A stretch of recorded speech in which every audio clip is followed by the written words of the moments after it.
அஸ்ஸலாமு அலைக்கும்.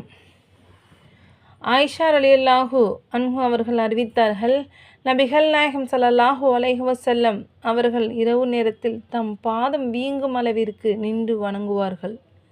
எனவே நான் ஏன் இப்படி செய்கிறீர்கள் இறைத்தூதர் அவர்களே, தங்களின் முந்தைய பிந்தைய தவறுகளை அல்லாஹ் மன்னித்து விட்டானா என்று கேட்டேன். அவர்கள், நான் நன்றியுள்ள அடியானாக இருக்க விரும்ப வேண்டாமா என்று கேட்டார்கள். தம் வாழ்நாளில் கடைசி காலத்தில் நபிகள் நாயகம் ஸல்லல்லாஹு அலைஹி வஸல்லம் அவர்களின் உடல் சதை போட்டபோது அமர்ந்து தொழுதார்கள்.